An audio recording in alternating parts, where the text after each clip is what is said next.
Hello. So I created a video on concealers, like all the concealers that I use, and I swatched it and showed you how it looks and all together. If you didn't watch it, then watch it here. So from that video, there's a request to do a comparison of these two concealers. And one side of the face we'll do Age Rewind, and another we'll do the Sugar, so you can see the difference. I have a lot of hyperpigmentation. Can you see here? This is like pretty dark here, and even under my nose there's a lot, so it's going to be a good test of these concealers in terms of coverage and long wear and all that. Okay, so let's start.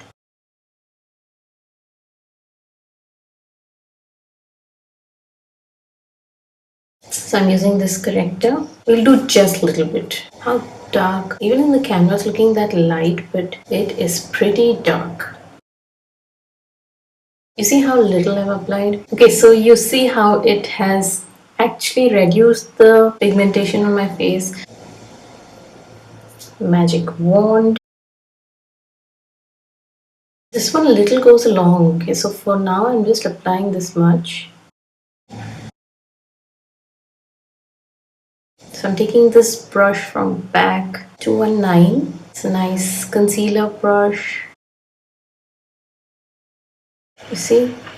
It's really great for brightening the center of the face.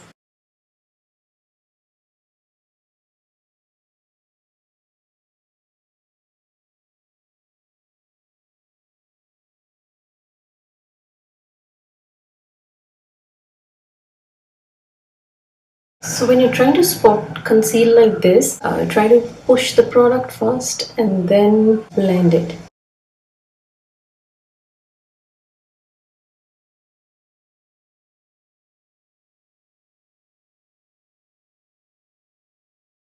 This one is like so pigmented that you have to drag it a little bit, and I'm hardly applying anything to the eyelids. For the little that I've applied, you can see the difference, how it's brightened up. If you want to look close, here it has not concealed that well. But you know, this kind of pigmentation requires a lot of corrector, and I put very little, but I want to see the performance of this concealer as the day goes by. For now it looks a bit dry, it has gone in my fine line. Can you see here? But otherwise, if you look at the center of the face, it has pretty much concealed well. You see the difference? I'm going to apply a little more at places where it didn't conceal fully, like here. Also want to lift my eyebrows a bit. I forgot to apply here.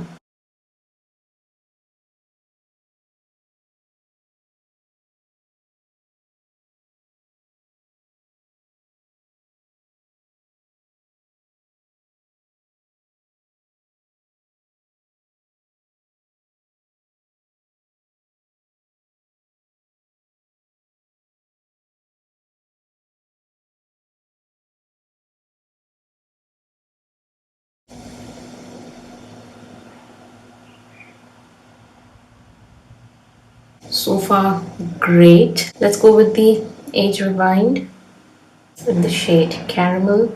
The reason I'm comparing these both is they're pretty similar in terms of coverage, shade, and also the dryness part of it.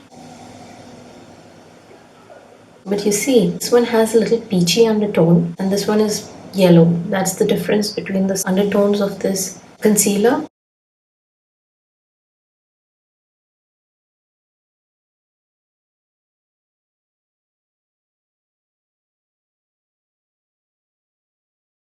This one we'll have to blend quickly because it almost dries similarly. You see the difference in the camera? I think it's looking yellow, yeah, but here it has a little peachy undertone.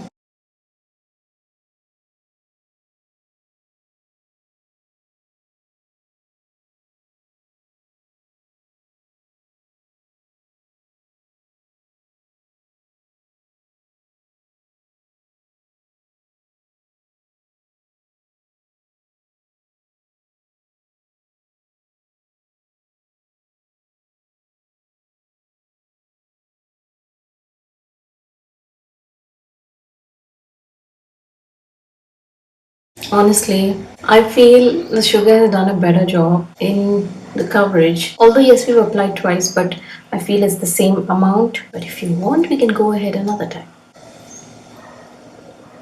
Going in another time.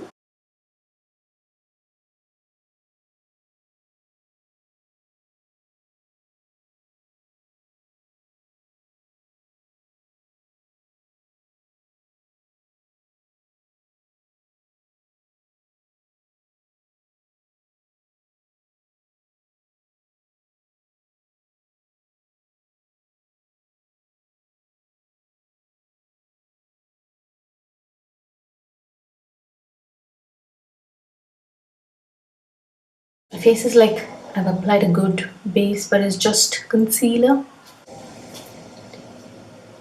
You see, the coverage is also pretty much similar. When I've applied a second coat here, it's, I think, pretty much similar.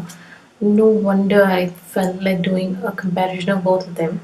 But we're going to see how it stays for the rest of the day. I feel like the sugar is more thicker than the age rewind. So this is good for, like you've seen, it's highlighted at the center of my face.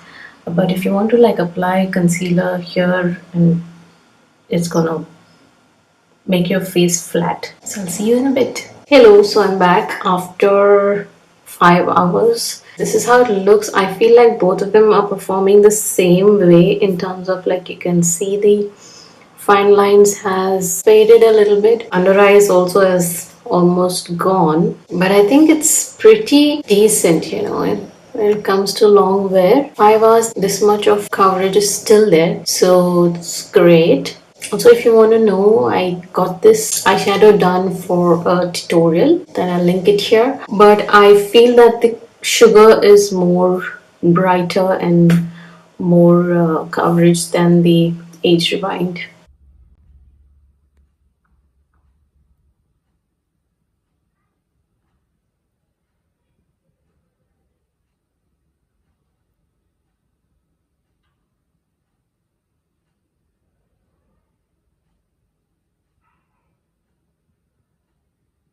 This is how it looks in tube light. Blotted my face a bit because I had too much of oil on my face, so that's why it looks matte and it still looks shiny because of the tube light. What I feel is that if you don't wear a primer under these concealers, it's going to get in your fine lines. If you can see, that's one thing I noticed.